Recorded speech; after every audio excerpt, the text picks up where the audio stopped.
am going to explain you topic 4 of this lesson, the making of Germany and Italy. So, Germany in the 18th century Europe was divided into small fragments, means it was not united like we see today. It was uh, means uh, fragmented into small provinces which was ruled by their own dynastic rulers, and the one of the biggest, you can say, and the powerful was Prussia among them, and then Austria was ruled by Habsburg Empire, whereas Prussia was also ruled by a monarch, and he was very powerful and autocratic. So after the, you can say, the events that took place in 1848, in which the liberal nationalists tried to make the king of Prussia as the uh, constitutional means they, when they tried to establish the constitutional monarchy in Germany, and they asked their king to be their head, then he refused it, and then he went and he was in the side of those autocratic rulers, and who wanted to curb the activities of the liberal nationalists.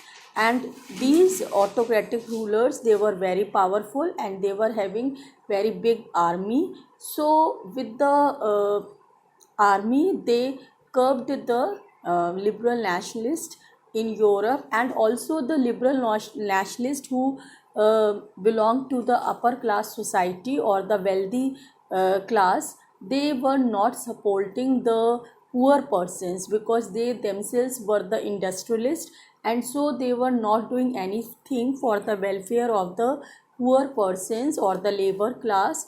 And so finally the labor class did not supported them when these monarchs or the autocrats, they started a war against these liberal nationalists in Europe. So without the support of the labor class, who were in majority in Europe, the liberal nationalists they were not able to stand in front of the uh, big army of these autocrats, and finally they were suppressed. Now, after the events of 1848, nationalism in Europe moved away from its association with democracy and revolution.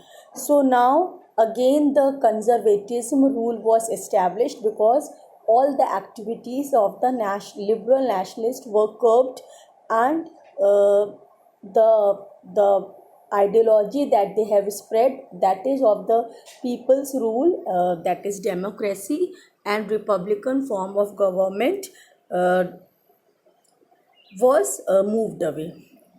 Nationalist sentiments were often um, mobilized by conservatives for promoting state power and achieving political domination over Europe. Now it is also saying that these national sentiments, now these conservatives who were from the royal class, conservatives, they believe in the old customs and old beliefs and traditions, that monarchical rule should be preserved and should be respected, because they themselves belong to the monarchical class, autocratic class, and so they still believe that the monarchical rule should be reimposed, and they wanted a centralized form of government because they were autocrats and they had all the powers in their hand, and they themselves were the head of the military of their country. So and they were ruling a defined territory, means the country in which these autocrats were ruling, they were having a fixed border,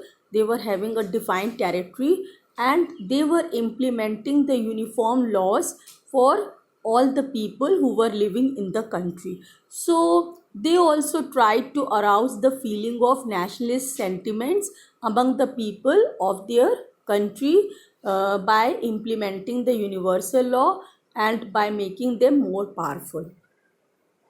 This can be and they also were imperialistic rulers who believed in the annexation of less smaller countries, means less powerful countries. This can be observed in the process by which Germany and Italy came to be unified as nation states. So this means the process of uniting Germany, which was at that time divided into small provinces, and Italy, which was then divided into seven states who were ruled by their own dynastic rulers, was their unification process was led by the powerful autocrats.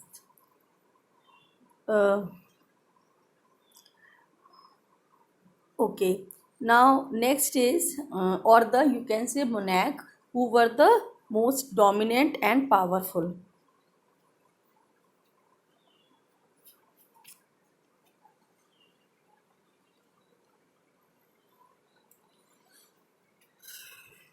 Okay, now again come to this. Uh,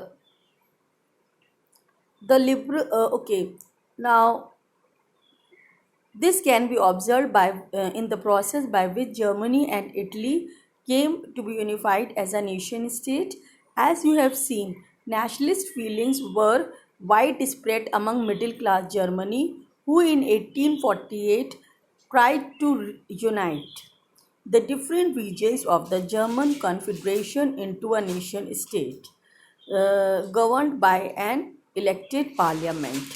The liberal initiative to nation building was, however, repressed by the combined forces of the monarchy and the military, supported by the large landowners called Junkers of Prussia.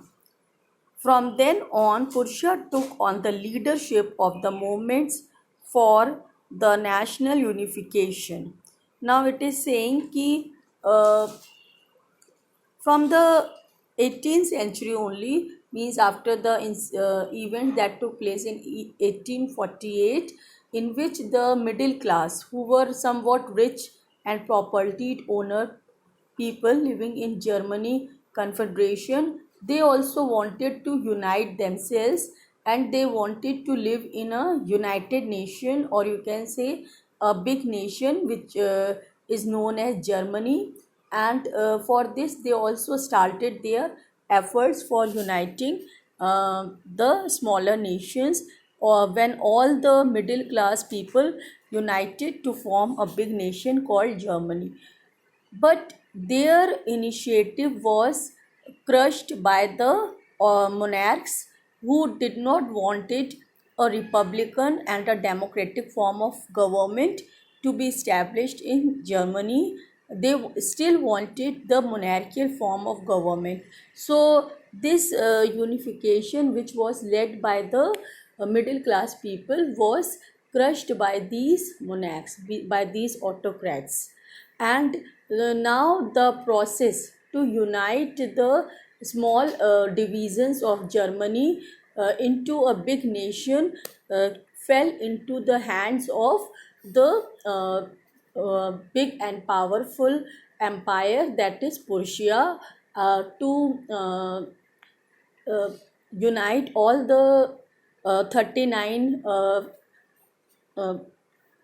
German speaking principalities in Prussia and make it a big nation which is known as Germany. So at that time, Germany was the monarch of the Germany was William Kaiser first, and his chief minister Otto von Bismarck.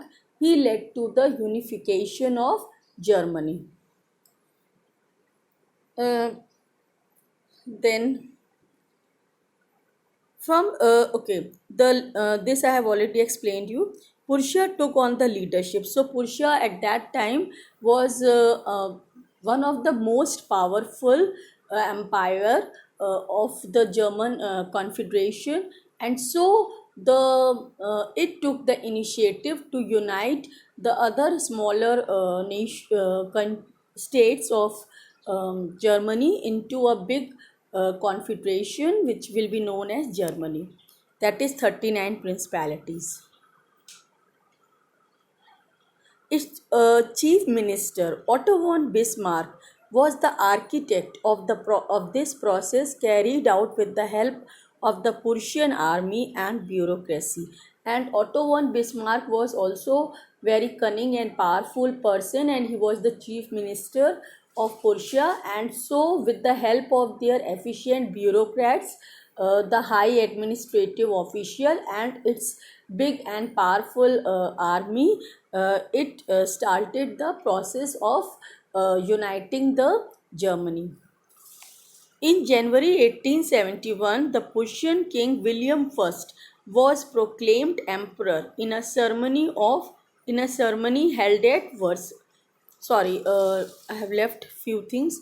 The three wars over 7 years with Austria, Denmark, and France ended in Prussian victory and completed the process of unification. So, for this, there were three wars were fought with the Austrian Empire, Denmark, and France, because these rulers, they have made colonies over the German principalities. So, to free the German speaking principalities from their control, three wars were fought with the rulers of Austria, Denmark, and France, which and ultimately Prussian became victorious, and then these 39 principalities were merged with Prussia, making it a big country known as Germany, and it completed the process of unification.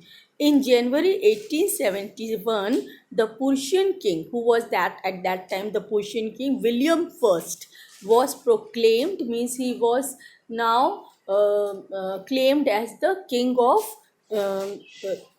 Germany, German emperor in a ceremony held at Versailles. Versailles is a, you can say, is in France, and over there is a very big and you can say magnificent court of Versailles.